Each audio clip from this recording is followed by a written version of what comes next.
যে সুন্দর গঠনমূলক বক্তব্য দিয়েছেন, অত্যন্ত আমার খুব ভালো লাগছে। তাদের এই সুন্দর গঠনমূলক বক্তব্য দেওয়ার জন্য আমার পক্ষ থেকে তাদেরকে আন্তরিক শুভেচ্ছা। এবং তারা কষ্ট করে শীতের দিন এই কুয়াশার ভিতরে আপনাদের এই খেলায় অংশগ্রহণ করছে দেখা আবারও আপনাদের ক্লাব এবং আমাদের 39 ওয়ার্ডের পক্ষ থেকে তাদেরকে অভিনন্দন জানাচ্ছি।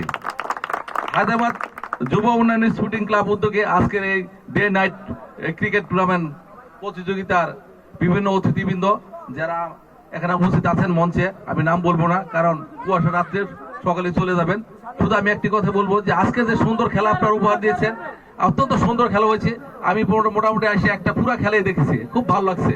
হ্যাঁ, তবে যদি প্রথম থেকে খেলা দেখতে পারতাম আরো ভালো লাগতো আমার। হ্যাঁ, তাই আমি আপনাদের সর্বসময় পাশে আছি, ভবিষ্যতে পাশে থাকবো।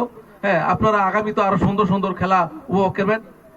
যে আমি আসলে সবসময় কিন্তু আপনাদের আমি অত্যন্ত ভালোবাসি, এলাকার লোকেরা সামাজিক বিভিন্ন কাজে জড়িত আছি। আমি আপনারা দেখবেন জিওতেলি আপনাদের যে মসজিদগুলি আছে, হ্যাঁ, আমি কোনো জনপ্রতিনিধি না। আপনারা দেখেন প্রতিটা মসজিদে কিন্তু আমার হাতে ছোঁয়া আছে, আজ থেকে আরো 15 বছর আগে থেকে। হ্যাঁ, আমি সবসময় আপনাদের সাথে আছি এবং ভবিষ্যতে থাকতে চাই। হ্যাঁ, ভবিষ্যতে থাকতে চাই।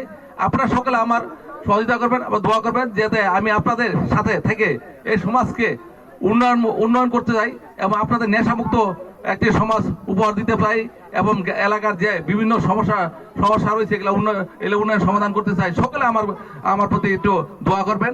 আর সকলের কাছে দোয়া চেয়ে আমার এই সংক্ষিপ্ত বক্তব্য শেষ করি। আসসালামু আলাইকুম।